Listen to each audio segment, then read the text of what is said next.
Yeah, part 2.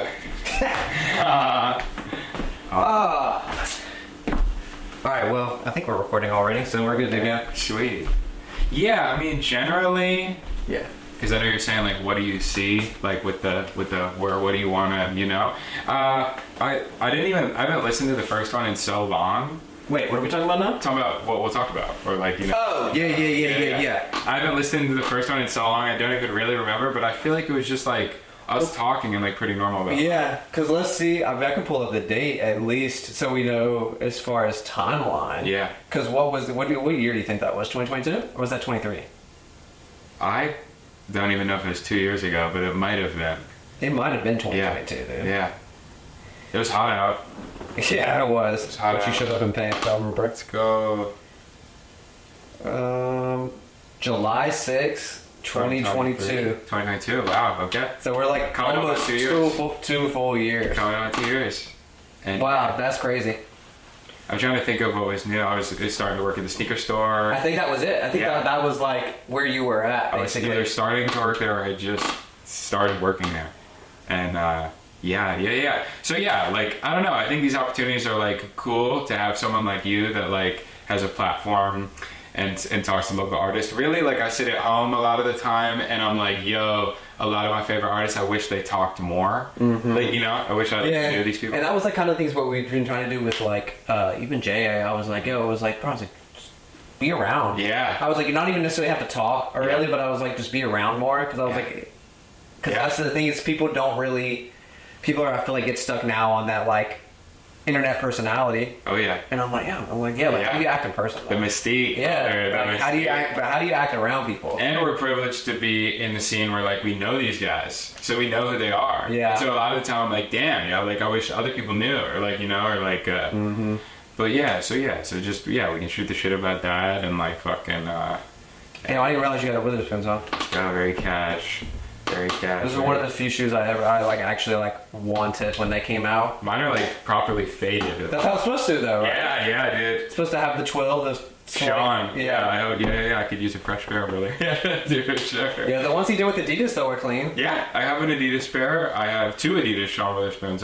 Jesus. He doesn't miss, in my opinion. I have a trail shoe that I hike everywhere in Colorado, and then I have the like white Superstar. Yeah. All vegan, like cool, with the hanging strings and like. That's also why I enjoy the fact that you get shoes to wear. Yeah, come on, trash them. Let's go. I'm like currently on this like burning through Vans kick.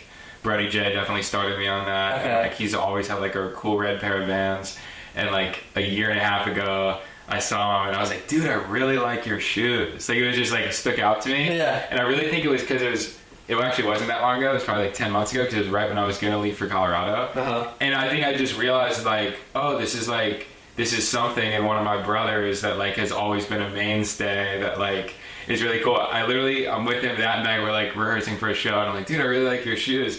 And then I went to Triangle Mall the next day and like got a pair of Vans Journeys and sent him a picture. And he was like, bro, what the fuck? Like, yo, I'm literally wearing these to the show like tomorrow. And I'm like, yeah, so am I. And we like took a funny picture. But now I'm like, I'm out there on the other side of the country, and I'm like, yo, I'm with you. You know, it's like one of those things that like, I have so many celebrities, friends, mentors, like all that. Like, I'm a big smoothie, you know, of all of those people. And yeah. Well, it's also like, what was that person that did the phrase or whatever? Picasso, Jay-Z, whatever. He's like, no artist, good artist steal, great artist borrow or whatever. Great artist steal, I think. Yeah, I think, good artist borrow, great artist steal. I think that's and it's like, not even stealing, but it's like, I hate because we are in this very like gatekeepy kind of culture where it's like, that's mine. And I'm like, oh, you're a part of the joke if you think anything is yours and you're the first to do anything. Fact. You're a part of the joke 100,000%. 100%. Yeah. I believe in that. Yeah, well, so let me think about what has fucking occurred since the last time we talked. Mm-hmm. So 2 full years. 2 full years. Gone. Let's see, wind kick. And then left kick, and then what did you do after kick? A cool thing that I think maybe start is like with the art show. Like that's pretty cool. That's a very pinnacle, because that was basically you left to do around that time. Yeah, around that time it was like basically it all started with like I quit my job. I saved up a bunch of money. Yeah. A bunch of money is like a couple $1,000, right? I felt like a millionaire. And I was like, okay, fuck this, I'm gonna quit my job. Like I really want to like invest in myself. I was all about like save money, quit your job, chase your dreams, like do your thing, like and reinvest. And you got to be like your biggest investor. That was like something that weighed on me like heavily. Like a lot of my let's go. Oh, that's sick. A lot of my friends. I'm Power Rangers ringtone. Let's go. That's all good. Now we're chilling. But yeah, really big on like be your biggest investor. You can't be actively seeking an investor if you're not your biggest investor first. That's like a big, to me, that like I never felt right. Like if I wasn't like, if I thought I was the most valuable underrated stock and wasn't the biggest shareholder, I felt like a fraud. Yeah. So I was like, okay, I have to be like working and making money so that I can like pour that into my craft. And I saved up enough money to where I was comfortable. I strategically kind of like made as little bills as possible. Like I was really good about like saving up and buying a car and like you know like renting and living with my friends and like splitting all the shit up and like really strategic about all that stuff and like trying to not make financial mistakes, and got to a point where I felt comfortable. Because that's the other thing is like, dude, people don't realize how easy, not how easy it is, but how easy it is to spend money without realizing it. Like especially subscriptions and things like that. Especially we live in such a subscription-based culture now, where it's like, because I remember when I quit my job in January, right before I did it, I went through and I was like, all right, what the fuck can I like? What can I get rid of? That I don't use. I think something that isn't talked about enough in like financial literacy is like what you bring to the table as a spender. And like if you work an entry level job, at least here, like in North Carolina, like what I grew up in and like my bubble is like if you work like a pretty entry level job, you can like stumble into like a little under $50,000 a year. You can like kind of stumble into a job like that here if you're our age and you like work hard, and it's probably going to be a restaurant, and you know it might be some like blue collar labor, and then it might even be more. Like if you can like stumble into a trade, you can make kind of more. So if you're making $50,000 a year, you're spending $50,000 a year easily. If you're spending $50,000 a year and you can go 1/5 of that I'm going to spend with one company, you're a baller at that company. You know, like you're a baller. So like if you can, and then if you can get 3 friends, and those 3 friends can kind of all be like, yo, we all only go to this place, or like, yo, we're all gonna go on a trip, and like we're gonna like spend like there's like power in situations like that.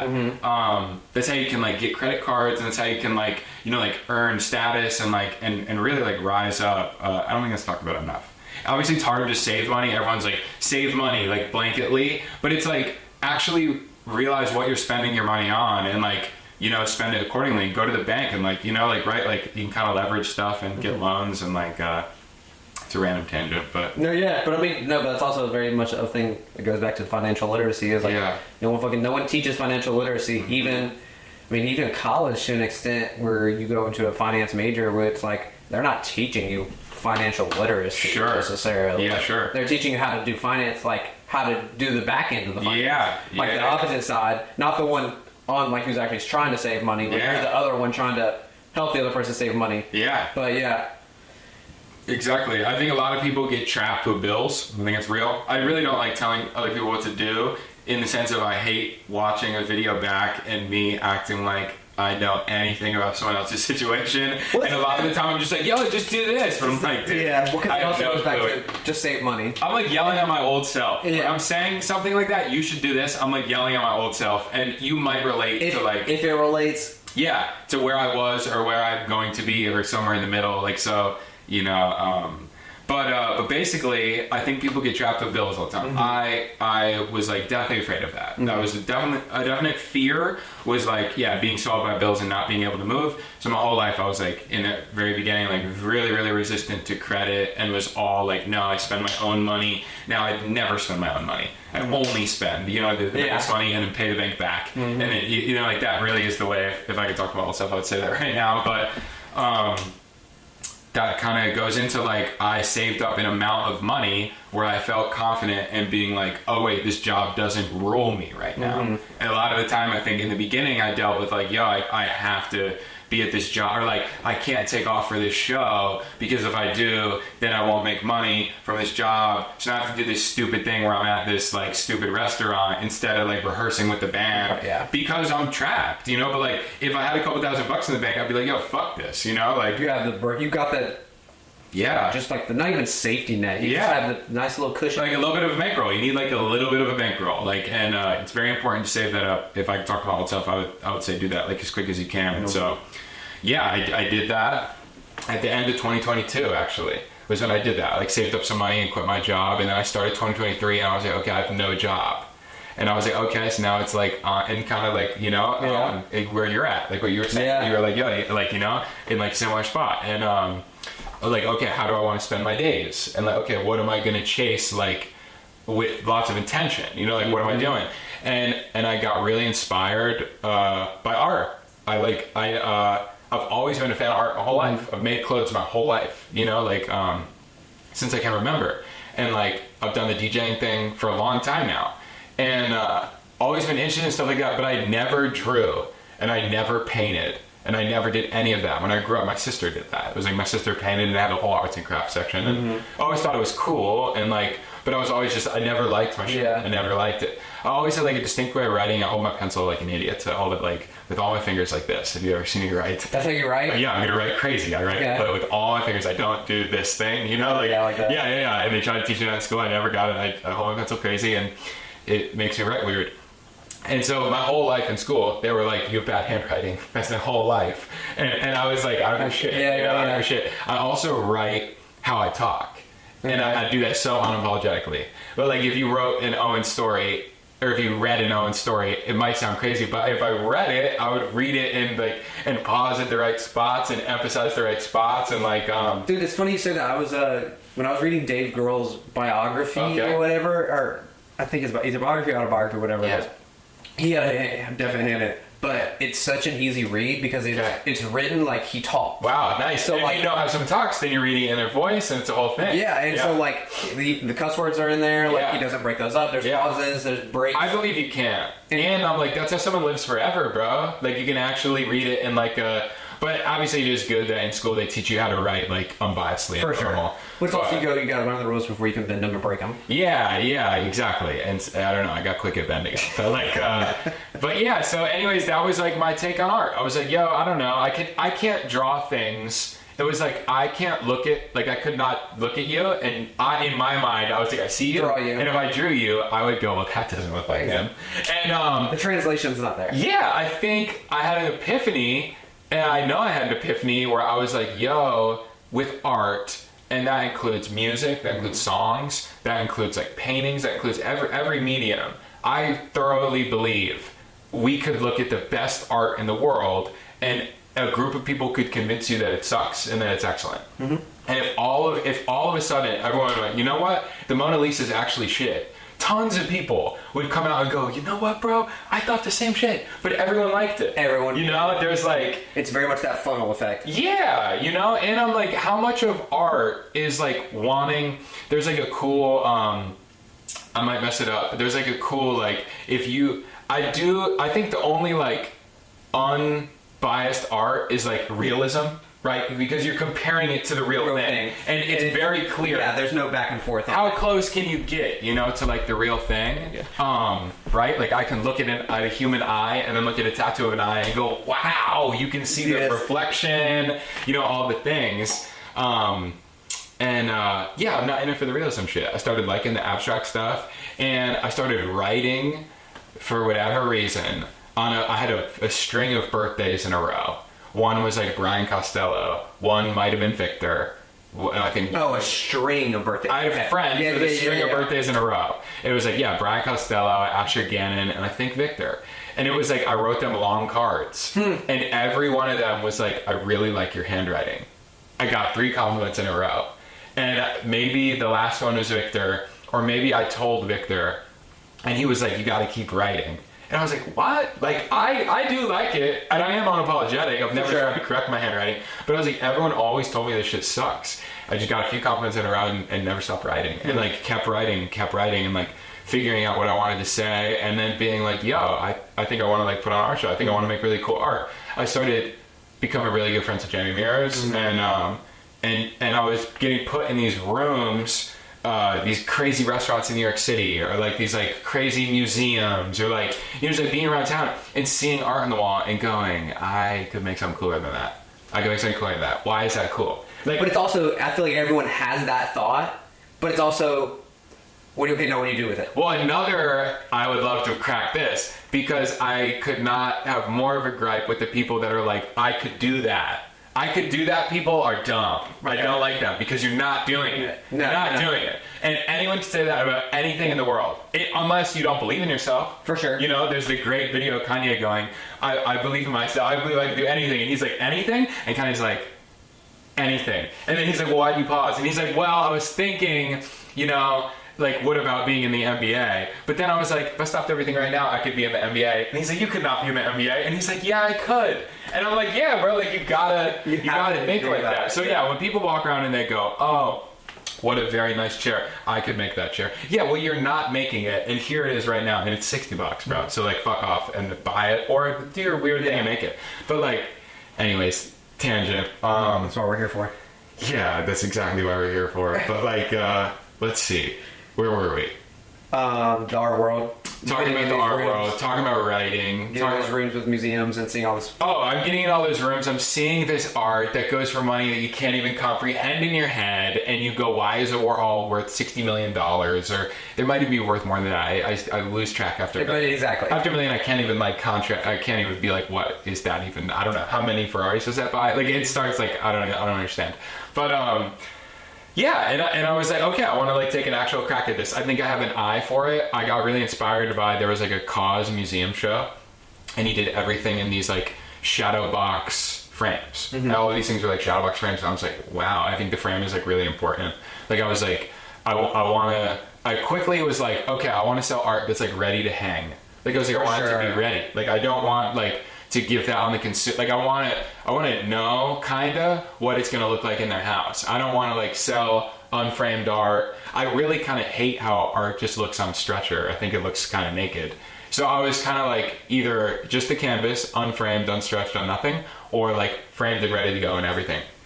And quickly I saw the Cause shit, and I was like, it looks so good. And he did like natural oak. So like, not even necessarily clean. It looks done. I think clean is good. It's sharp, and like, it just looks like, I'm like, this looks elevated. This looks like it has the tools to be a $31 million painting. Like, I'm like, this kind of looks like it has the tools. Like, it has like the X's and O's are there.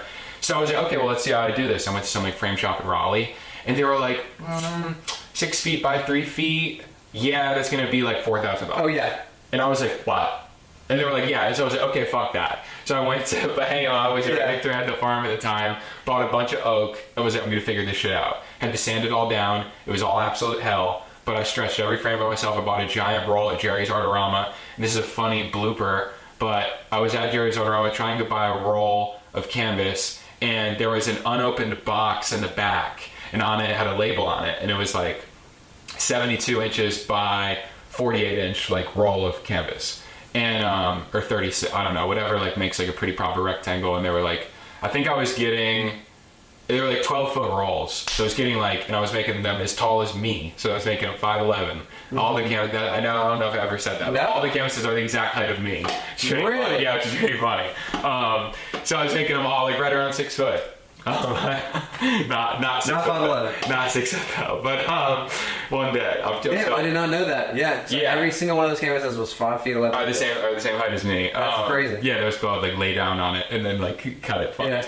But so in the back was this unopened box, and on it had the label of the size of roll I wanted, and it was like kind of a bigger box. And I was like, I brought the box up front. I was like, hey, there was like none open back. This isn't opened, but this is the tag. And they were like, yeah. And I was like, okay, cool. And I want this. And it was like, I don't know, $100 and something. I went home, opened up the box, and there was 9 rolls in the box. And they like hadn't opened it. And I was like, oh, this is such a break. Like, I'm like, this shit is so expensive. I had no job. I had no money. And now I'm like, dude, I have all this canvas. Like, this is so much shit. Like, what the fuck? And, yeah, that like really propelled me. I owe them like later, you know. Shout out them. Like, it wasn't even corporation. They were on purpose of them or obviously me, and like, but But yeah, so then I started writing every day. I think I posted one video. I made the Raleigh canvas first. I wrote in rainbow. I painted it on my mom's garage, and like I bought all these like crank graffiti markers. And I was like, okay, fuck this, I'm gonna like write a ton. And I just like wrote all over the canvas, and there was like a learning, and it was like every night I was making a canvas. I think I made just under 30, like in a month straight. Like it was like every day I went in the garage. It was always late at night, and I was just like, I would turn on, I had this like floodlight. Like it was very like rough and cool. And yeah, I would pick a word or a phrase and just run with it. There's like a really fun one that I like a lot. I think Jahil is the collector right now on his wall, but it's a Danny Blaze lyric and one of my favorites. This guy's Carolina Blue. That's why, and I know God loves Carolina too. That's why everywhere I go, this guy's Carolina Blue. And I'm like, and I did it in like Carolina Blue and navy, and like on the 7th one I remember, which I actually made available. It might be the last one that's available. I've sold them all but one. Really? Yeah. All the tall ones? Yeah, I've sold them all but one. And I think the last one that's available is Always Get Back in the... Actually, Sam is the collector of it, but I forget which one is left. But that's one of my favorites is this red one that says Always Get Back in the Saddle. It was... The 7th one I made was black and purple. And I wrote a Yogi Berra quote on it that's one of my favorites. And it gets late early around here. And that sounded like super gangster to me. Like, yo, it gets late early around here. Like, that sounds like, oh shit, like, where are you from? Yeah. You know, like, it gets late early. Like, I'm like, I like that a lot. And Yogi Berra, old, like, player on the Yankees, catcher, like, super, whatever, Hall of Famer. And I made that. I made it in black and purple, and I didn't like it. I hated it. And then I added some yellow, and I was like, maybe this is like a lightning, and I hated it more. And I threw it away. And I threw it away, and I took a picture of it, and if I looked, I could find it. I almost sold the picture because I sold it because I threw it away, and then like 2 days later, I was like, dang, that was actually kind of sick. But it was so empowering to throw it away because I was like, yo, this is like so awesome, but also I do this, and I can make another. You know, and it's like that like freeing feeling of like you can't get hung up in one thing or like one stroke or like stuff like that. So. Yeah, I threw that one away. The next one I made the next day was Always Get Back in the Saddle, and it was red. And I wrote that all over it. And I think that's just like important, no matter what happens. Like if you have an off day or you have an on day, get back in the saddle and keep the same rolling. And yeah, long stories. But that was like the start of the process. And I made 30. I think I stretched. Because you didn't stretch all 30. No, I stretched 14. I still have stretched ones that like haven't been seen. That's kind of cool, like photographed or anything. Yeah. And yeah, stretched 14. I think I chose to show 8, and it was like my 8th favorite. And I was like, you know, like the one when you first walked in, and maybe we can even like clip some footy. But it was like the super rainbow one, talking about baseball and like yeah. At this point, it's even slipping my mind what it said. It's been so long. It's kind of an L. But like, that was the first one I sold. I sold to an awesome guy, Gabe. He owns Request. He's a collector of mine. And they have locations all over their country now. But like, they started at this little shop in Greensboro, just like being awesome. Just like they were like a sneaker store, like all the great ones that we have here. And yeah, they just expanded. They're like in Atlanta and like in Miami and like all across the country. I think I did have Mirror Request because that one in Greensboro is like downtown, right? Yeah, there's one at that like hilarious mall that's like attached to a convention center that's like attached to a hotel. I remember I'd go on like field trips there in high school and be like a sophomore and bring them like a pair of like Bred 4s and like try to get $240 and like trade up for this and that. And I mean, those guys are so good. Chaz and Gabe, those are like the dudes. And Gabe has always been a supporter and like, yeah, he was my first collector. I gotta restart the time. Let's go. Oh. All good. We can crank it. I got cool stuff to talk about. Yeah, I just have to do the clock because my brother. Yeah, hell yeah. Not because I'm on a timer, but because the camera cuts off after 30 minutes. I don't even remember what this shit says. For whatever reason. Yeah, Sony A7 IIIs don't record after 30 minutes. Sony. Actually, they stop at 29 minutes, 59 seconds to be exact. Yeah. Yeah. But, you said you're trying to find a picture of it? Yeah, I'm trying to see what this shit says. It's cool because when I look at them, I can like You know, lots of people are always like, "What is it?" Yeah, like what do they say? You're like, oh, I know exactly what that's. Obviously, I made it, so I can like, you know, the words hidden within it. Is it still up? What do you mean? That request? Oh, dude, he hasn't even collected it, which is kind of. Oh nice. shit! Okay. Yeah, he has me like holding it. Oh my god, that's fire! You can observe a lot just by watching. Yeah, that's a fire one. That's a fire. Do you remember picking that one? Yeah, that's Yogi Berra. That's the Yogi Berra one? Yeah, that's another one? Yeah. Yeah, you can observe a lot just by watching. What a banger. Like, yeah, what a just like banger. I mean, he has such a good list of quotes, and I think it's so important. There's like this funny thing in Colorado. Me and Bob work at this restaurant, and it's like really intense. It's like we're basically on the bear. And well, yeah, because it's also hot. It's very, from what he told me, it's very hot. Oh, it's the real deal. It's the real deal. You're like polishing glasses, and every fingerprint matters, and like it's intense. You guys roll silverware? Yeah. I mean, we do everything. I've never had to do that silverware. I don't actually have to. Servers do that, but like, we do that with precision and detail, and like it's intense. We have pre-shift every. Have you watched all the Bear yet? Hell yeah! Okay. Hell yeah! Yeah. Season 1 and 2. Yeah. I've seen it all. And it's awesome. It's great. Jeremy Allen White. She gives me now it gives me PTSD. Hero. But, yeah, I mean, this stuff's real, but like, we have a pre-shift every day, and in the meeting, one of our managers commonly goes, make sure you look with your eyes. And it's one me and Bobby have taken, and like we say that shit all the time because it's just like, shut the fuck up, you know, like of course, actually though, the person that says it is awesome, but like it's one of those things where we're like, yo, shut the fuck up, like what are you telling us to do right now, you know? So like, look with your eyes is pretty similar to you can observe a lot by watching, and just by watching. True. And you can observe a lot by watching. Sounds so much better. Dude, that painting is so sick. That's like probably one of my favorites. Rainbow, super vibrant. Yeah, the rainbow one's super vibrant. Sharp, the frame. The one that's super, the red on red one was like my favorite. That's always get back in the saddle. I think actually the last one that's available is high on my list. It's red and blue, and in the middle is purple. It's like the only one that like blends two colors with the paint. Like we actually talked about that. It's called congruence. Yeah. Two lines that run congruently and never intersect, and this intersects. It's like a little bit of like fun on that. But me and like all my guys, Victor and Brent and the homies and Bobby, we all spam like congruence. We're always like, yo, we're like running congruent. You know, whenever something happens, it's like, we're one of some of the few people that are running the same way. So that word always stuck out to me, and it was one that I chose to write over and over again.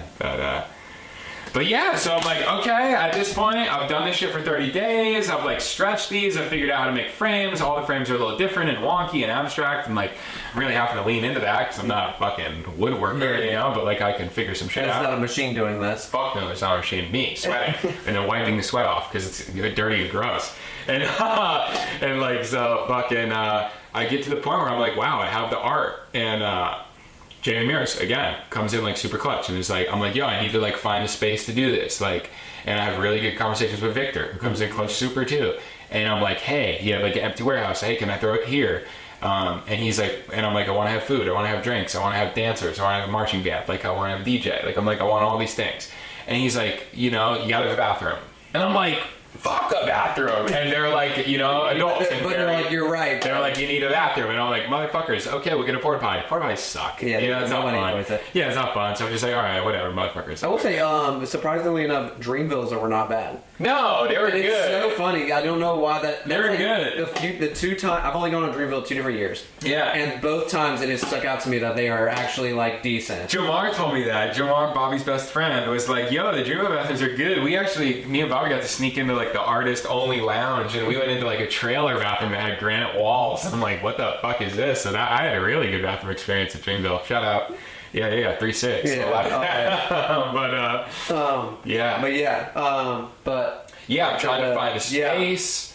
I'm trying to find a space for this shit. I'm realizing I need bathrooms, and like I end up Jamie ends up she has a friend, David Meeker, who's like a very like prominent dude in the city, like owns a couple buildings, and he had like a building that was like in between tenants, and it was like, yo, I got this empty building, and we go in there, and I'm like, this looks terrible, you know, it's like looks like it was something. Okay, like how do I like lean into this and like make it think? Can I paint all the walls white? And they're like, yep, and I'm like, okay, and I'm like, okay, I gotta get like lighting. I go to DJ Paradigm. He's got like a massive event coming. He comes in super clutch. I'm like, yo, I need like pin spot lighting. He's like, okay. I'm like, I have no money, right? He's like, okay, and like, right. I worked for him for a little bit, so I know how to set up some of those things. And I mean, what a massive help he was. Like, I'm able to. So now I'm like, okay, I have a space. I have lighting. Like, I need to get like drinks in there. I'm able to reach out to Trophy Brewing and Young Hearts, who I've done work with before. That's the first place that took my art on the wall, and it's still there today. And they're like, I walked by there the other day, and get to go by. Nice, because I remember you telling me about it before it opened. That you were doing something there.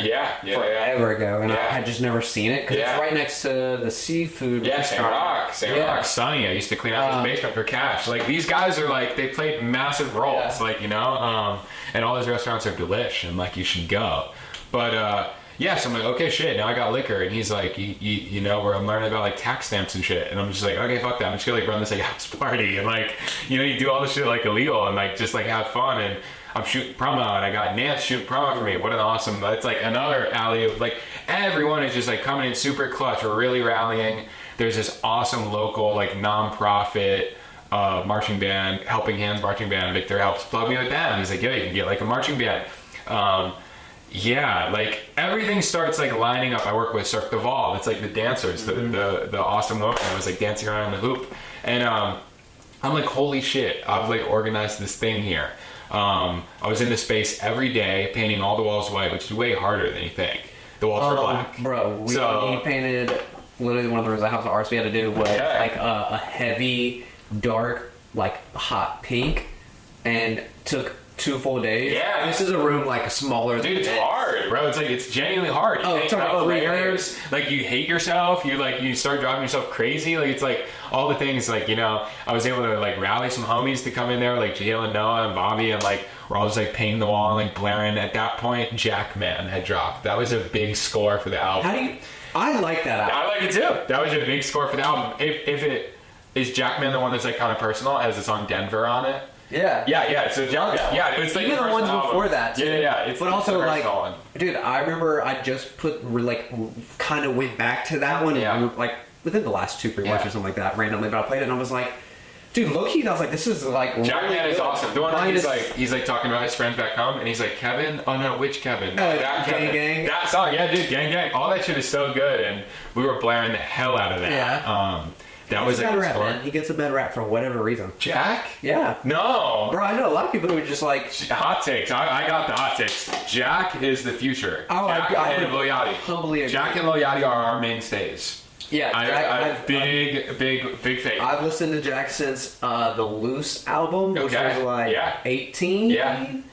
My buddy from lives in Houston now, he like randomly sent me this album. He's like, "Oh, look at some of this guy, have fun." And I'm like, "Oh, so fucking good. Love that album. It's so smooth." Yeah. Even his older stuff, I went back and went to the ones previously. And I was like, "Yo, these are fire." Now, granted, the stuff he does now is a little different than that. Yeah. But still good. Yeah, I think Jack and Lil Yachty, and he seems like he's great traits, as in like they're super open. They're exactly who they are. We know who they are. We're familiar with them. Literally. And they both actively want to be the best. Mm-hmm. To me, they're like the only new school artists that are like, I want it all. Yeah. I want it all. And they say it publicly, and they really work hard and be disciplined. And they really don't stray away. No. Like you're getting me. Yachty also, 100%, I don't give a shit what he says or anyone says. Yachty fell off, reinvented himself, and came back. And couldn't be better. Couldn't be better. So it's like, that is, to me, a ridiculous, what the fuck what does my opinion even matter? But like, to me, that's a ridiculous battle-tested thing that I go, wow, that inspires me, that makes me want to keep working, that makes me know that if I ever fall, I can reinvent myself. And go right back. And go back up. Jack, the visuals, awesome. His crew of like, he rolls with his homies. And like, Wyatt. And photographer. Tyler, like that whole crew is just like awesome. And, unapologetically their self. Big fan of both of them. Yeah. And if someone said like, yo, who's next? I'm like, those are the guys that are gonna be like, still here. We talk about the big three now. I'm like, I think they have a chance. I don't think it's gonna be the same thing. No, it's not gonna be the same, like, because the big three now come from a whole different era of rapping. I think we're finally at the point where like writing is probably, maybe that might sound crazy, but I'll test it out. But like, I don't think writing is the most important thing. No, so I think, and I agree, which is for a long time it was. If you had asked me 3-4 years ago, I would have been like, that's probably the case, and I hate it. Yeah. But now it's like I catch myself now listening to it more, like less. Yeah. And like going back to like, damn, this just feels good. Like this song just feels good. And you have to check yourself too, because I think so many people have this like stuck in their way. Like they don't even feel that way, bro. Like what? Like you're dancing right now. You're dancing to this Yeet song. You are literally moving. You're like, moving. You're hard. You're fucking like holding on for dear life to not move, and that's whack. You know. So like, and I think it opens into another cool avenue of like. That I think Tyler's right on, right? Tyler's in that 3. You know, Jack, Yachty, Tyler. Tyler obviously has been doing this for way longer. For sure, but I would not necessarily. I would give you the take that maybe to an extent. I don't even think he fell off. I think he went away. Yeah, for a little. Yeah. Do it on Magician. He also he talks about like, you know, how what's that Hulu rap caviar special they did where it was. I just watched a little bit of that. Yeah, where he was like Wilson? With who? Elliot Wilson or no? No, that was the actual rap caviar. Oh, okay. I think it's just something else. I don't. It's like a documentary on Hulu or something like that. Yeah. The first episode is Tyler. Either way, when he talks about Pharrell being a studio with him, and he's like, yeah, you know, house music, and he's like, you like house music? And he's like, no, like music buy that you, can buy you a yeah, house. they can buy your house. Yeah. And he said that's when he dipped out and went home, and it was like I disappeared. And then he said another instance was someone ran into him and said, "Oh, you're Tyler the Creator from Loiter Squad." Damn. And he was like, "Oh, that's how people know me." Wow. And so that's why you see from such a wide range. But he said someone basically recognized him for that rather than music or something like that. Yeah. And he hated it, and so he like went home and just like started reading books on how to make music. Oh wow. Okay. And so then we come out with Flower Boy. We get these crazy chords. Yeah. And all this, you know, these sounds are wild and stuff like that. At first I didn't.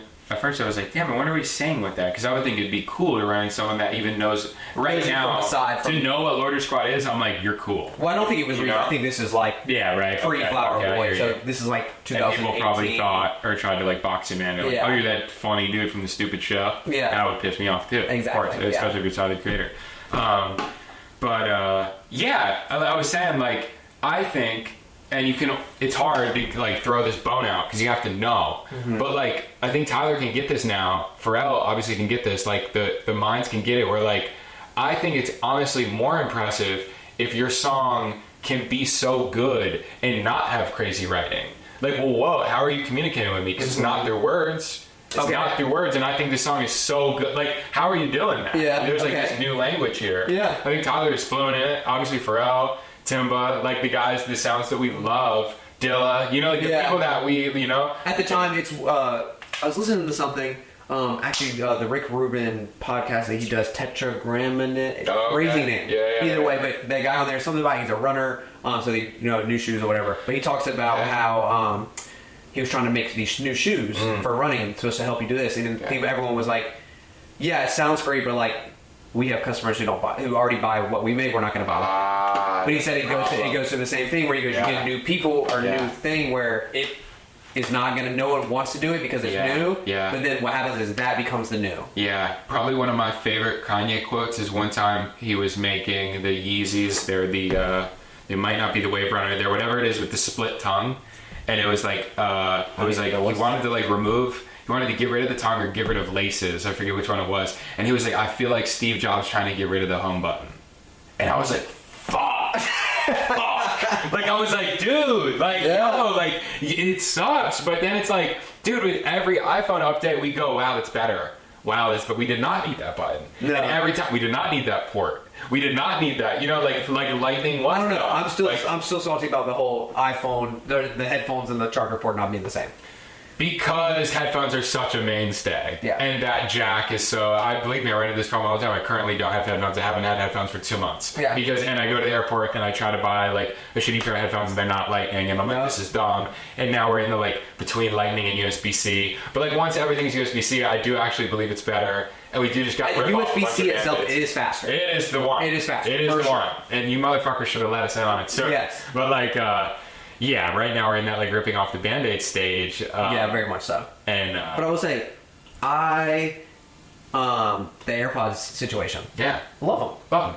Yeah, like I'm not over here using them for crazy whatever. Yeah. I don't like that they read my text to me. What's not to love? I love an AirPods situation. Because I think the wires look steez. So now though, they know Steve's now because you don't when have AirPods that. first came out, it was like Steve's to have AirPods. I got boys that still like throw an AirPod in like it's an accessory. Literally, I've been to bars recently and like clubs and things like that, and my first wearing my AirPods, and I'm like, beat the sound of their own drum, man. I was like, I feel it. Yeah. But I will say, I did wear mine one time to a show, and my ears weren't ringing when I left. Nice. I do gotta sneak in and go pee real quick. Yeah, please, by all means. Sweet.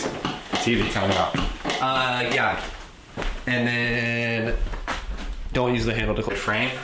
Oh yeah, we're good. Sweet. Shit's cooking. Yeah. Everything is just. Let's go. We like that. I just hope my flowers don't look so dead, and they're like this one. God dang. Oh well. I don't think it looks super dead though. No, it just looks like it needs to be watered, which It looks honest. It looks honest. It looks honest. We'll put this timer back on. All right, so we're talking about innovation, basically. Being scary. Sounds. Innovation is important. Do something every day that scares you. It's important. Who said that? That's a Ellen is the rumor. Is there? I mean, that kind of sounds too good to be true. Who? The rumor to me was always Ellen. That's an Ellen quote. Ellen DeGeneres. Oh, Yeah, I was like, that was the rumor to me is do everything, do something. No way Dory. she said Dory. Apparently Dory got that line off. There's So. no way she said that. Yeah, we'll see. We got to But I'm a big believer in that. I'm a big believer in that. And currently in my life, I'm like scared as shit. For sure. Like every day. And in a good way, in a challenging way, in an exciting way. That's definitely been my life here recently.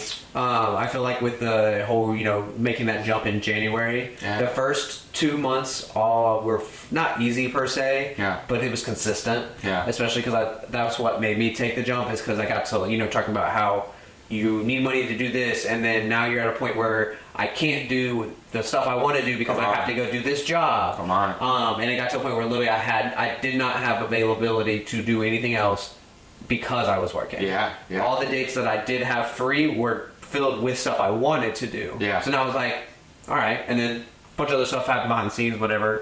Pizzeria getting sold, all that stuff. Sure. And I was like, there's 100 reasons for me to not leave. Yeah. Or no, it'd be harder for me to stay than to leave. No, I understand. And I was like, exactly. Have It's a harsh reality. Yeah, and I was like, So I was like, told him I was staying.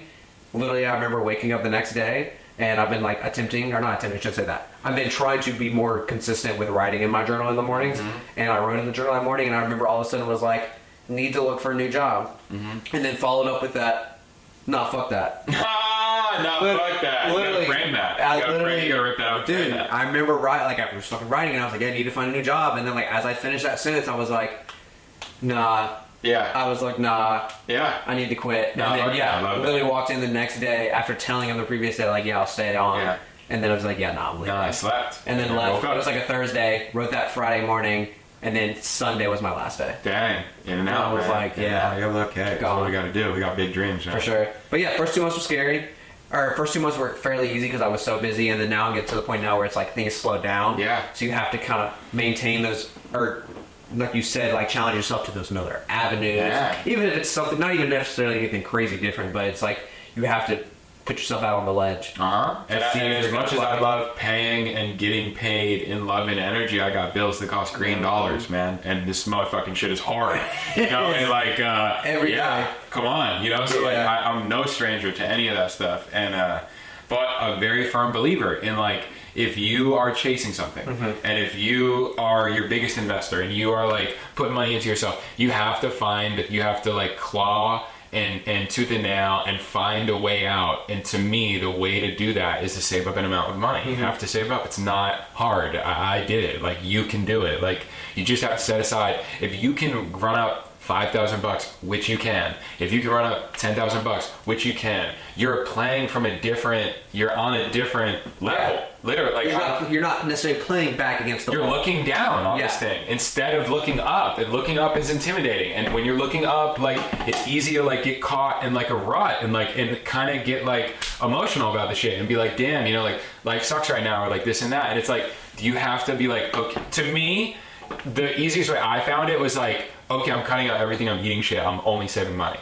Like, I'm not going out, I'm not doing this. I'd rather, and to me, it's easier to be like, okay, life's about to suck dick for 3 months. For sure. Rather than like, okay, this year, I'm going to spend a little less. I suck at that, personally. But then also, your gap for 12 months is going to be not even necessarily minuscule, but it's probably going to match the 3 months where you just go all out. Yeah, like if I'm like, yo, I get $3,000 checks, okay, so in theory then, in 3 checks, I have $10,000. I have to live. So like, let's say 5 checks, I can save up $10,000. There's got to be a way I can live off $6,000 for fucking whatever that quick math was, 3 months or whatever. Yeah. Like I'm like, okay, now how do I do it? You know, like, right? Like, and usually the harsh reality is that you buy nothing, you know, and you fucking live on ramen, and that sucks. But like, it is what it is. I like to lean on like free things like exercise, or like going out and walking, and like passing time like that. Like, go see your friends, you know, like shit. Like,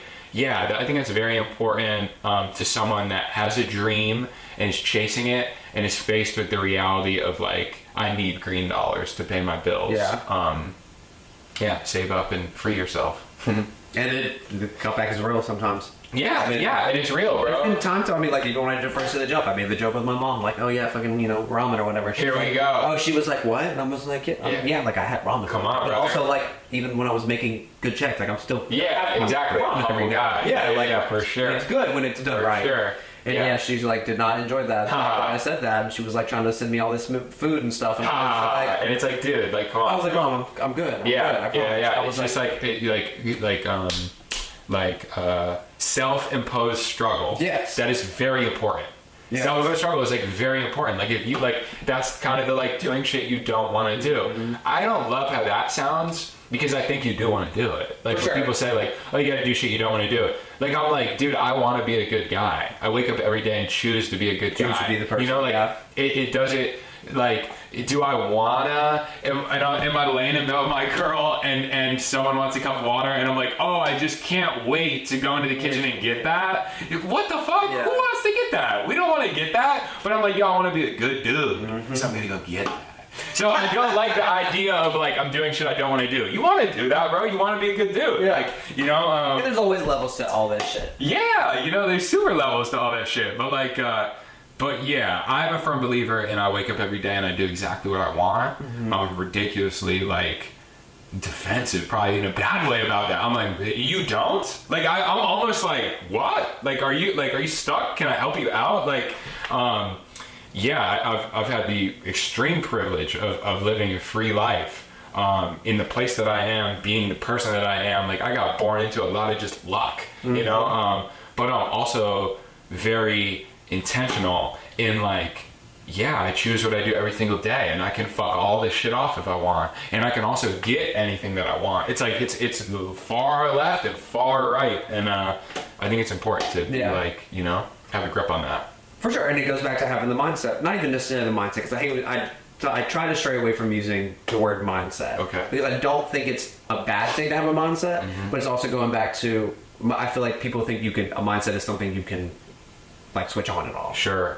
Which, granted, it can be turned on and off certain days. Yeah. I think it changes, but it's like, it's also just, god dang, you have to like really want it. Yeah, you gotta want this thing, man. And there's gonna be days where you don't think you want it. Yeah, you debate it all. It's tough. You know, like, you're looking up at this mountain, bro. You know, so like, yeah, it's challenging, but yeah, it's worth it.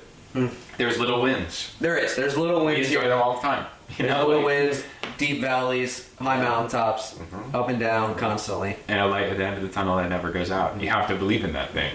You have to believe in that thing, even when it's windy, even when you can't see it. You know. Because what he said, say, you know, where it rains, of course. What's the other one? The sun wouldn't feel so good if it wasn't for rain. Yeah, and I'm like, that's real. Yeah, that's an actual thing. It's only contrast. That's the only way you are able to know things. It's contrast. Enjoy when you go down. It feels so much different than when it sucks. For sure. And even if you're in the middle and you get up here, you're like, oh, this is kind of nice. Yeah. And then you hit the down here, and then you get back up here, and you're like, because you're thinking about that, so it actually hurts more. Yeah. You're thinking, you're right. It works in every way. Like it hurts more because you've seen what the other rest of it is. Yeah. So it goes back and forth every time. I love all that. Yeah. Wow. So where are we at now? What we got? I don't know. In short order, we've got to the art show, kind of. Yeah. I threw an art show with all my friends, and it was awesome. And I had all these wonderful works of art, and it was a bunch of people there too. Massive success, like tons of feedback, tons of real time stuff. And then I was like, yo, like, this is what I do. Like, I make art, and I make art across tons of mediums. I love DJing. I feel like that's making art. I certainly know what it feels like to be at an event, in a club, at a party, hear a song, hear a transition, hear someone on the mic coach me through something, and go, wow, that was an experience. Like the same way when I eat delicious food, the same way when I watch a musician sing, the same way when I look at, Mona Lisa, not that, but like when I look at something sick. And so yeah, so ever since then I've been making art. I'm working on really fun stuff right now. Obviously my life like completely got flipped upside down and changed moving to Colorado, but in a great way. Do you think you got flipped upside down though?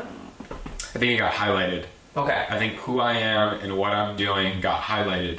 Because From what Bobby has told me about Aspen in general, I feel like it's very much when it could, for any creative out there, I feel like it very much can go one way or the other. Yeah. Because it's almost non-existent there to an extent. Yeah, it's a weird place. Yeah. You gotta, it's important to be in and out. It's important to be there. It's important to come up for air. That's right, a good way to say it. It's important to come up for air because it's a small town in the middle of nowhere that everyone, that sounds so whack. It's a small town in the middle of nowhere that tons of celebrities go to. And there's like a massive like celebrity whatever thing going on.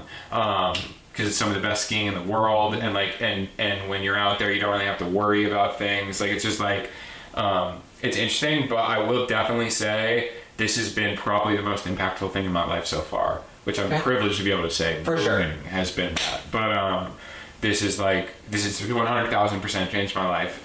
I encourage it to any creative. If you're not going to move, you should drive across country. Don't move. You take a vacation and drive across country.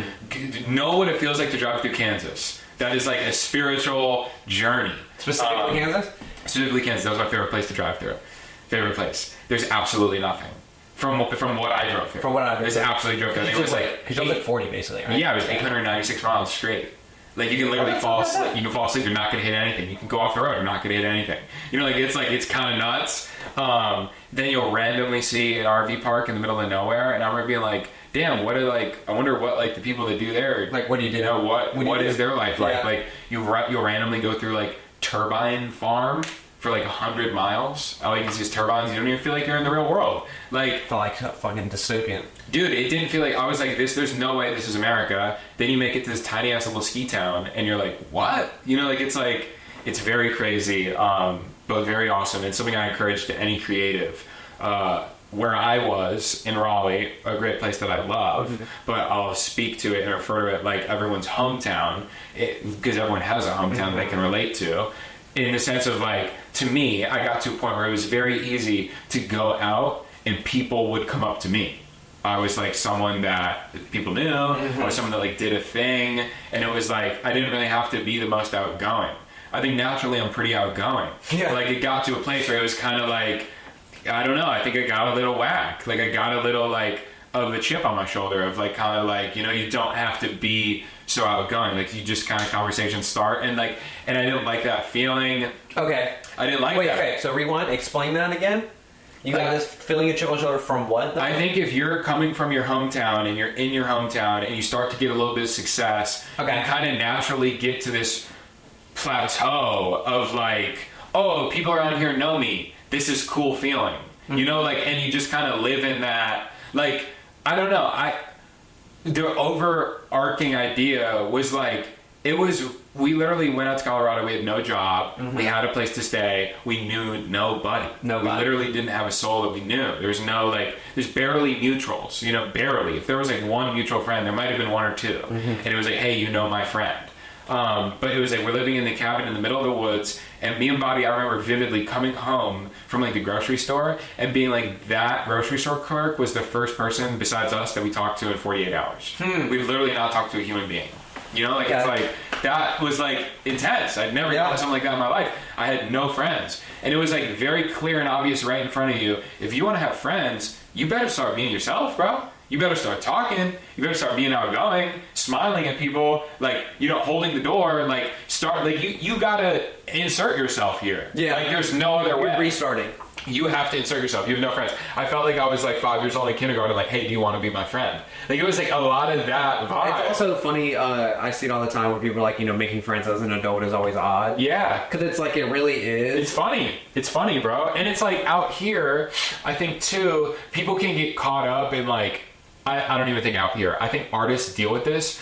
Some artists, I think, are skeptical or hesitant of being like, hey, I'm a musician. I try really hard at being a musician. I want to be the best musician in the world. Mm-hmm. People are like hesitant to say that because they don't want to sound pompous and they don't want to sound like arrogant or like anything like that. You have an idea of what your local musician or local artist sounds like and is. So now you might start judging them. So they just go like, hey, whatever, I'm Owen, and but it's like, I want to be Owie, like, but then you go, is that actually your name? And then, and then you're like, wait, how do you say it? Is it Owie? Like, you have all these things and then you're just like, oh, you kind of just shy away. Owen, nice to meet you.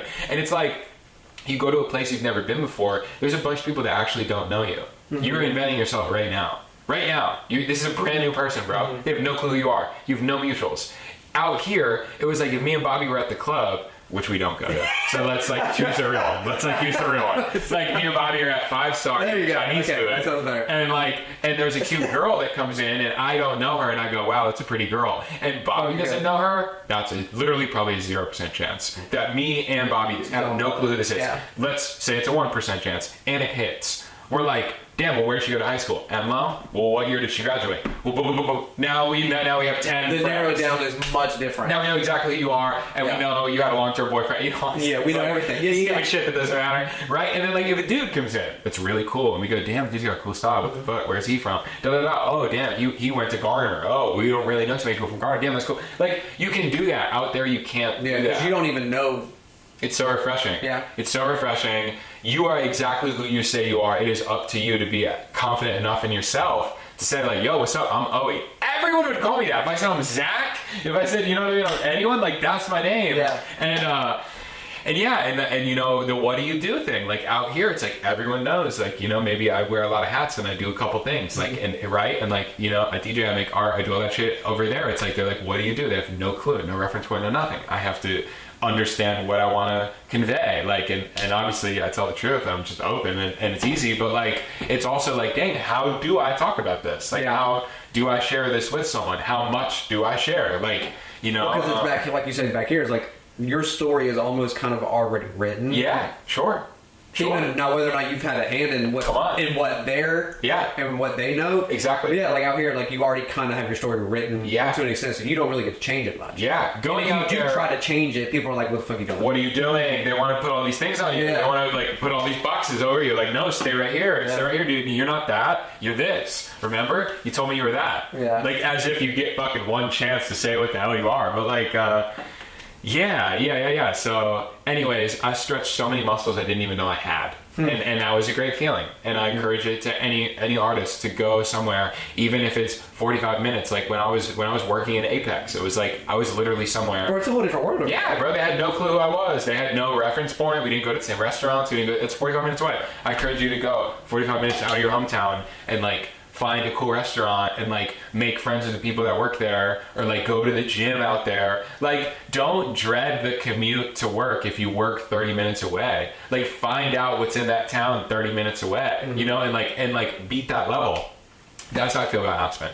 Tons of people beat that level. Tons of people are like, yo, when are you coming back? Are you coming back? Are you going to New York? Are you going to LA? I'm like, I'm concerned on beating this level. Like I haven't beat this level. And it's funny because Bobby said very similar things where he was like, because of course I had to ask, like, what y'all was playing, yada yada. Yeah. And he was like, dude, honestly, he's like, I don't even know. Yeah. But he was like, I'm just kind of here right now. Yeah, it's not this floating in the wind, like we're just a leaf falling. No, by no means. It's really not. It's just like, I think we're a part of the joke if we tell you what's going to happen in a year. I'm very confident in myself. I see a clear path. But I'm also just like, the one thing you can't know is the timing. Mm-hmm. You just have to live your life prepared for things to happen. Like I'm very in tune with that, and like that. Tomorrow, Tyler the Creator could see one of my Instagram posts and post it, and my whole shit's changed. Like you don't know that. No, I don't know that. So it's like, until then, I'm working as hard as I can.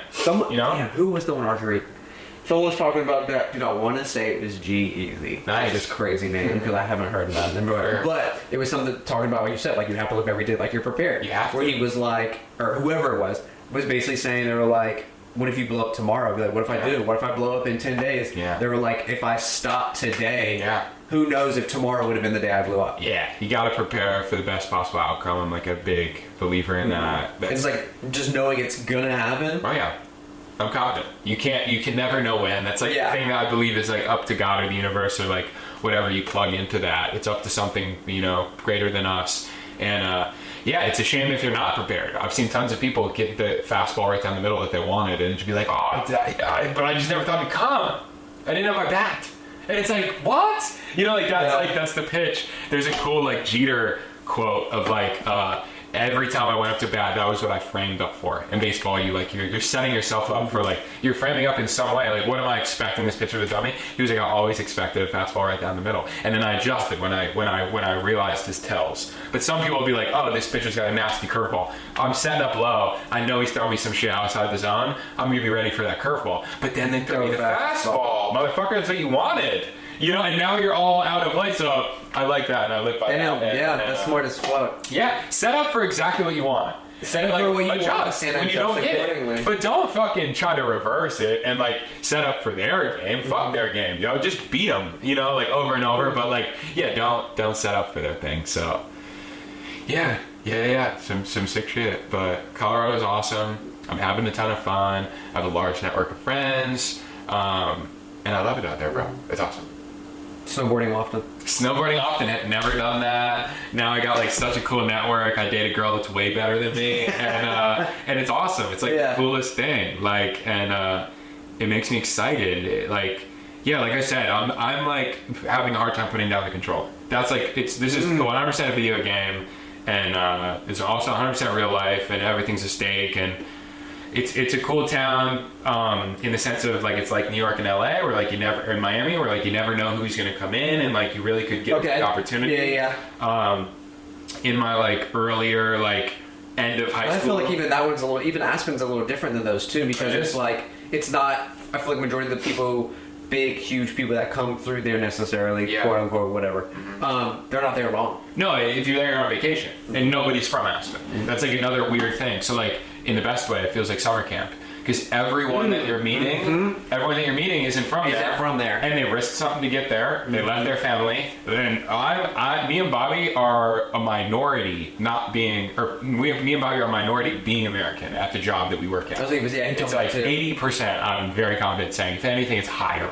Are not from America. So like some of our best friends are from South Africa, and are from Peru, and Romania, and Croatia, and Argentina, and like all these places that it's just like, it's so awesome and so colorful, and I have so many friends from across the whole world, and it makes you go like, damn, I was thinking about, I think about my family in North Carolina that I can drive to. Obviously it's a bitch, it's 28 hours, but I'm like, I can do it. They cannot, bro. No. They cannot, you physically can't get there. Yeah, unless you get on a plane or get on, or like catch the boat or whatever they do over there. It's tough. It's catch the boat. That'd be awesome. They still do cross country. It probably is. And like so. Yeah. And so that's like been a really awesome like.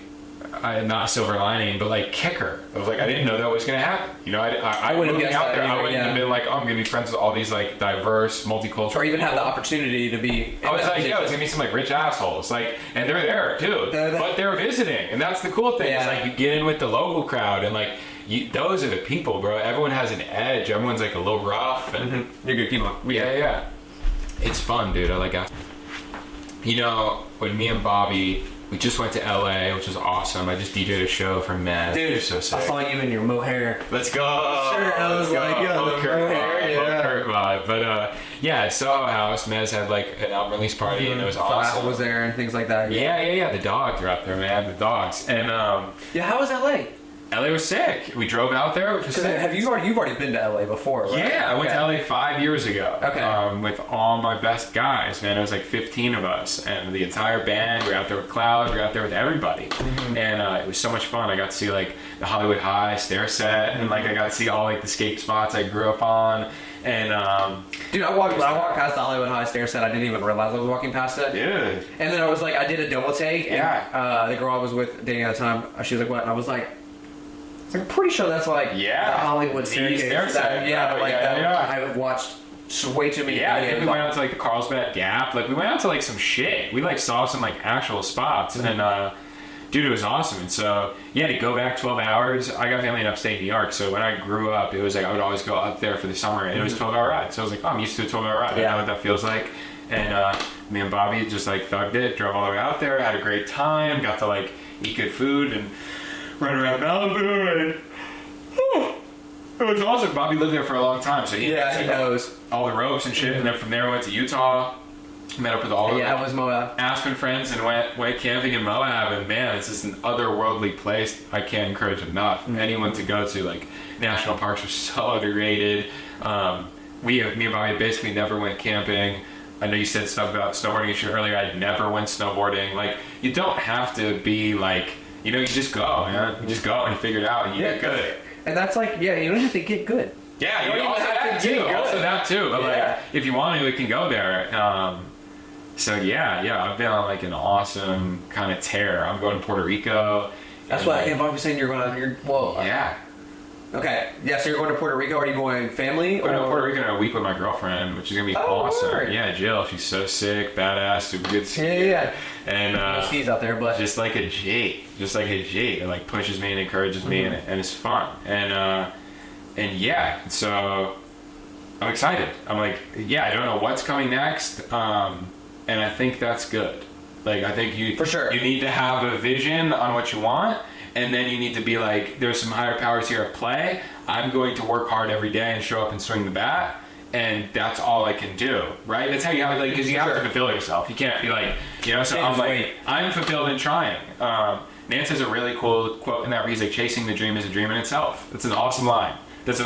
So like, I have these lofting, big picture goals that I'm gonna get and grab and conquer. That's all. Yeah. No mistaking. But I'm also very fulfilled in every day chasing that thing. I'm also you right. I don't know how that sounds. It's like still like killer shark locked in. Well, it will always be. It's like motherfuckers are always like the chase is half the or like. Yeah, come on, bro. Like I'm in love with that. I'm in love with that, bro. And I do feel fulfilled every day that I wake up and have the opportunity to chase something like that. I am confident that I will catch all of these things and run with them. I know that time is not right now, and like I said, I think it's the one thing you can't control is when they will be. But I look forward to that day, and I'm stoked. Yeah, I'm stoked. That's where we're at. Caught up in life. Well, it's caught up in life. And the future things are like art show in Aspen. That's like the future thing. Oh, yeah? Yeah, I'm thinking late fall. Okay. It might be sooner. And I'm like, I've been working on tons of great art. To give you a little bit, I've been writing a ton. So I write how I talk. I feel like I talk with tons of conviction and passion and like all over the place and tons of slang and like it's a lot of time. But also people who know themselves and talk with conviction are the same people who you're not going to get a linear. Yeah, it's not going to be a linear conversation. Exactly. Come on, absolutely. Yeah, exactly. Oh, Kanye has a cool one about that. He's like we like Dan. He says I talk in something. Yeah, right. It's probably good that it's fun though. He's like we like food with different tastes in it. We like music with different instruments. And he's like, when I talk, it's like a symphony. And it's like, that's actually a sick line. No, it is. But yeah, he's like, when I talk, it's like a symphony. And I'm like, I love that. And I think I relate to that. But yeah, so I've been writing a ton about how I feel, about where my life is. Back in McConaughey, I was last quote interviews. We talked about carrying a journal for like the first 20 years of like his like thing. Bro, did you read his book? I did not. I bet it's great. What, green? I'm excited for him to bring his ass to Yellowstone. I heard that's like. Oh, really? I heard he's the new guy in Yellowstone. I'm a fan of that TV. Oh, I haven't watched that. I haven't started. Oh, dude, you're in. Yeah, Green Lights. Yeah. It's like his self-memoir or whatever. Oh, wow. It's a lot. It's written out of his journals that he wrote. Go. Okay. Dude's had a fucking insane life. Yeah, nice. But it's very much like you talk about. Reflection about True Detective. Yeah. But in real life, they're best friends. Yeah. But True Detective, that's funny. Season 1's so good. Okay. I almost started that. We chilled the other day. Season 1? Yeah. Oh, True Detective. We tried to get it and like couldn't get it. Do it. Okay. Season 1 and you watch on what? HBO Max. Yeah. Okay, we were trying to get it. Okay, cool. And then season 4 True Detective is A1 too. Okay, cool. That one was shorter. Yeah. 26 episodes. Yeah. But season 1 so good. Beth Connie talks about how he was supposed to try out for. They wanted him for Woody Harrelson's role. Yeah. And then he read the other role, and he was like, "No, I want this." And then it was like, but I have the guy. And, Yeah, and God, in a way, yeah, yes. yeah, okay. All right, that's the. But anyway, it talks about his crazy life. But it's funny you say about it reminds me of the moving stuff. Okay. Because he has this recurring, I think it was a recurring dream of him floating down the Amazon, if I'm not mistaken. Wow. And something of that nature. And then so literally he like tried to figure out something. He was like in the middle like of trying to be an actor and what else he wanted to do, yada yada. And he went and said, "Fuck it, if this is my dream, that's what I'm gonna do." And he went and like did that. Well, he has those awesome talks where he's like, "Yo, I got on the phone with my dad." You've heard those? Which one? Which one? Exactly. He'll be like, like do it all the way or like some shit like that. Dad is like, don't half-ass it. Mm-hmm. That was like one of the lines, and he was like telling his dad, I think he's just so well-spoken and awesome. He is. Yeah. It's funny too because it's just like he's very much himself. Yeah. So yeah. Yeah. Okay. Anyway, fast forward. We're talking. I've been writing a ton and inspired by great guys like that about like I've been writing a ton about what my life is like, and more importantly, what it takes to be an artist, and probably more refined than that, what it takes for me to be an artist. For sure. Okay. Because it doesn't apply. Yeah, it doesn't apply to everybody. That's fair. And like to me, to be an artist always meant to work a shitty job to make money. It was always a mainstay. It was like, well, I gotta be an investor, and I'm not the best at selling drugs or stealing.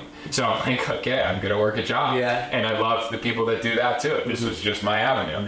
And so it was like, yeah, okay, I gotta work a shitty job. So one thing I've always done is I've always got all my paychecks physically, ever since my first job. Just always did that. I don't know why. I honestly think it's some stupid answer that like when I was 16, I couldn't figure out direct deposit. And So you never did? I've never had direct deposit a day in my life. And I haven't had it in. That's damn. Since high school. Yeah, haven't had direct deposit since high school. So you get paid checks too. When I do get paid, Yeah, okay, sweet. Yeah, sweet. So like, But even when I did the pizzeria for 6-7 years, it was all I got a check every week. Something about a paper check, dude. I'm able every once in a while, like probably 3 times a year, able to trick myself and like not cash a check until I get my second check, and then I'm like millionaire. Like able to like absolutely. Can you make some room in the vault? Yeah, but yeah, so. Yeah, I get all my checks in paper, and I'm a hoarder, unapologetically. And I'm not actually, but like, I love collecting things. I love so many different things. So I've been collecting like my ski passes, my receipts for groceries, my paper checks that I get paid in, and I've been writing all over all these things, like things that I need to live, things that I need to be an artist. I've been keeping I have these cool for sale signs, these old 80s for sale signs, and I've been writing everything you fucking have, and then you have to sell your car, and then you go broke, but then you still live in Aspen. I've wrote, all the shit that you have to do to make this thing work. I've wrote on all my paychecks money isn't real, or shit like that, and I've kind of been writing these stories on these checks. I've been blowing up the checks super big, dipping them in paint, and tons of stuff. I want to do one that's clear, all cellulite, but it's like a check, and I want to sell these checks for what they cost. What? Yeah. And so I'm really inspired, obviously, by a list of cool artists, but with the whole bear brick thing, I've always thought bear bricks are cool. I've never owned one, but one thing that I think is cool is they do the 100%, 1,000%, 5,000, and so, they even do the point. The 0.5. Tiny chain. And so I'm I want to sell the check. I want to sell a giant check. I want to sell, you know what I mean? I want this to be a sized up thing. Yeah, it's a series almost. Yeah, it's challenging because I want my art to be very accessible, but I also think I'm the very best. I'm really confident in myself. And there's this you have to find as an artist this well, how do I sell my work? Because what is my value? And you kind of got to set the thing. So although I know I don't spend $1 million on art, it's because I don't have $1 million, and that's really the only reason why. Yeah. So I don't want to make my art, I don't want to undervalue myself. So I'm in this I think that might be a good avenue for some of my prices to be more for some people, I have these different versions, or into selling prints, I might sell prints, but then I don't know. There's so much. The art world is so weird. The art world is so weird. I might just give stuff away. That was kind of how I did it in the beginning, was like when I was making these awesome awesome works of art and I was selling them for $5,000, I had so many friends that wanted to support me so hard that I was selling t-shirts to for so long for $20, you know, and I knew they wanted to support me and I wanted to be in their home, and I would just be like, bro, I'll make you something. But like, this stuff is still what this stuff is. And if you want it is still $5,000. Like, hey, I love you and I'm sorry, but like, I will make you something. You want me to make you something? Yeah. Like, let's like do that for friends. Like, I think that's like, and for family, you know, like, and yeah, I make this stuff all the time. Yeah. So anyways, that's where we're at. Art show, it's gonna happen. Aspen, theatrics. I think I'm gonna DJ it. So I'm gonna be there DJing your own show, and then it's gonna be like there's gonna be art everywhere. That's kind of how I see it right now. It's like me DJing. There's art everywhere. I want to have like people working the show and like them be like dressed up. Like I was obviously Gab and Bree were like a Master Smash and are such great friends of mine. Dude, when I met them, we're gonna go on to be A-list actors. When I officially met them the other week, the week before, or the week of Dreamville, basically. They're the best. And they were like, "Oh, Bobby was like putting whatever, yada yada. Y'all know each other, yada." I'm like, "Oh," I was like, "Yeah." They're like, "Yeah, it's such," and I was like, "Yeah." First time I ever met y'all. Last time I met y'all was literally at Owie's show, and they were like, "Oh," I was like, "Yeah, y'all were completely." Yeah, you're in character. Yeah. So I was really inspired. The fact that they held it. They're killers. They're killers. They could be A-list actors. I'm like big fans of both of you guys, and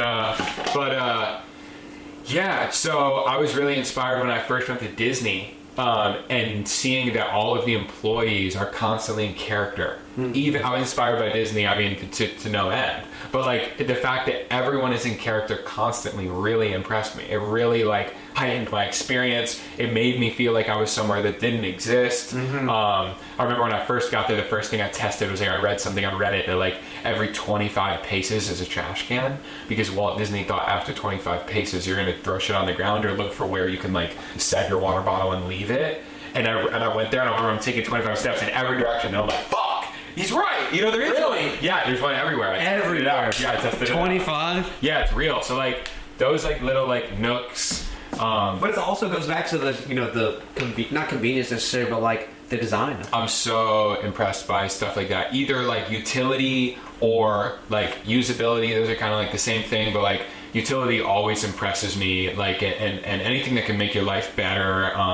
Walt Disney was great at that. And to me, I think everyone being in character really made for an experience. So I feel that like very thoroughly in my art shows. I want you to come there and it be a real experience where you're like, damn, I am not in a room with a bunch of art. I am somewhere and I want to leave with a memory of this place. That's like kind of my goal, you know, like, and that's how I started it. It was like making rap t-shirts that like, it was like people working the merch stand. Something that's cool is like you sell shirts before the show, but you sell out after because everyone's like, oh my God, that was so much fun. How do I leave with a memory? That's what I want my work to feel like. I want my work to feel like I'm in your home. Like in a you know, yeah, no puppet, no nitty. But like I want my work to feel like that. And I want it to feel like, yo, if you like my energy, or if this is like exciting, or if this talks to you, I want it to be able to talk to you every day. You know, like I want this like message to continue, and that's why I think throwing art shows is very important. I think it's like seeing movies in a cinema. It's like I think it's like this is important. Art shows are important. To my knowledge, in my bubble, there's not enough. And I feel like you doing the show itself puts more of like the artwork itself. Like like you're gonna match the energy of the artwork. Yeah. And I'm like, I get it. The art is supposed to like stand alone, and it can. But there's a really awesome Virgil quote where he's like, you either spend your life, I'll botch it, and I'll even like make it mine, but it's whatever. My interpretation is like, that's what it is. Yeah, is either you build the thing and like silence the space, like so like either I spend my life working on making a thing, and then it's like in an empty white room. Or you build the space, and then the thing is the thing because it's in the space. You can apply this to people. You know, like if we walked in a museum and it was empty and it was white walls, and I told you this is my newest work, and you believe and you trust in me, and there was a bicycle in the middle of the floor, you would start coming up with things like, oh, maybe this is the bike he rides to work. Maybe he built this bike. Maybe all these things, and it could be fucking nothing. But you would sit there and you would look at it. If it was a crinkled up can, if it was like it becomes art because it's in the space. Because of the space. You know, so you can like it's like the reverse works. So yeah, I'm like very obsessed with like, am I working on the space? Am I working on the art? Kind of trying to find like a middle ground and allowing people to bring that into their world. That's like what this is. It's like you're invited into my world, and I hope you steal. You know, like right? Like that's like what I want an Owie art show to be. Like here, you get free admission, and I hope you steal. You know, like yeah. So that's where we're at, dude. Beautiful. We're doing it. We're doing it. Yeah. Aspen, Colorado. Yeah, I really did. Till death do us part. Till death do us part. Man, another. Yeah, that's really all I got, dude. I'm glad we got to catch up on this. I really want to interview you. Someone needs to interview you. Okay. I will do it. Okay.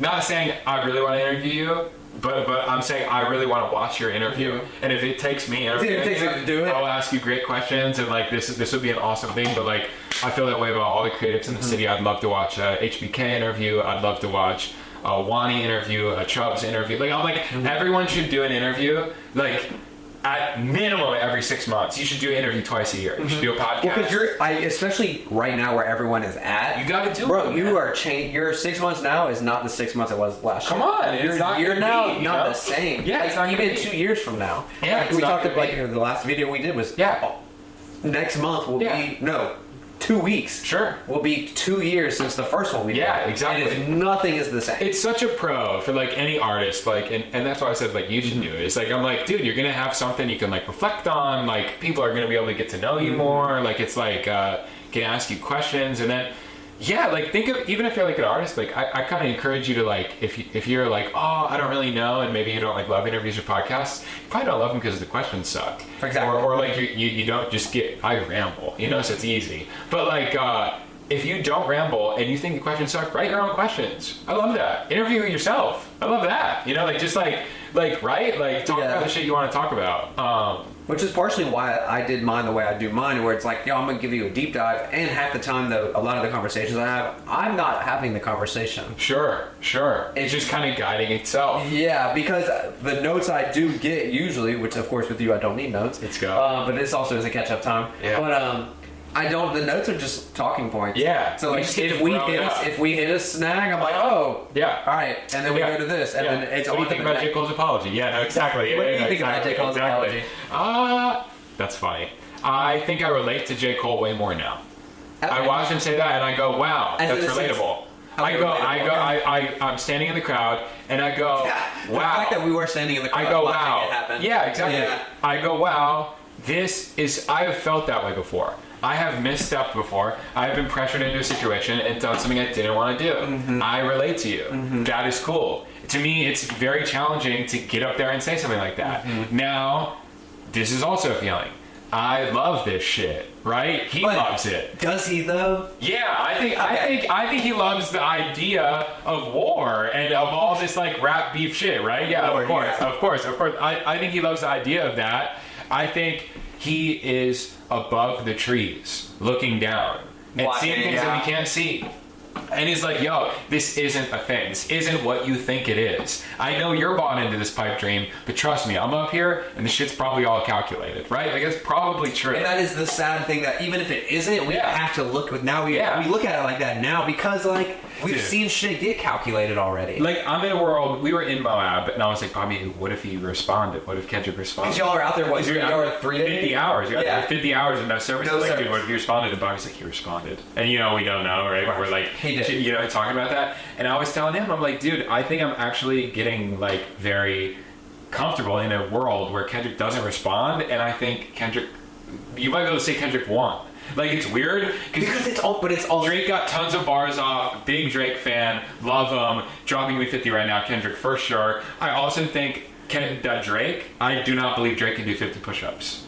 I do not believe that.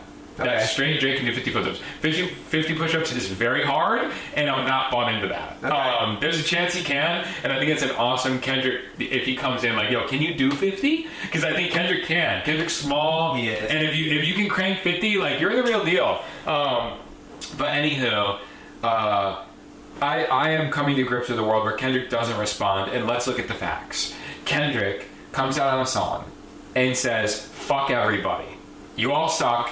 It's just me. I don't give a shit about these weird little cliques. You guys all suck. It's me versus everybody.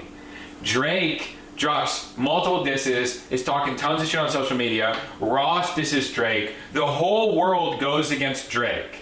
All Kendrick really did is say fuck everybody but me, and the entire rap game is in disarray. And all any blog can talk about. Like, so you probably did your job, bro. Yeah. You did your job. They were on tour. You kind of fucked up the tail end of that a little bit, poked them in a sore spot, and like J. Cole had to get on stage and apologize because he felt inclined to. He obviously didn't have to. He did it because he felt inclined to. But like, I'm like, dude, Kendrick, you did your thing, bro. No one was checking for you, in my opinion. No one was like, I can't wait for a new Kendrick Lamar song.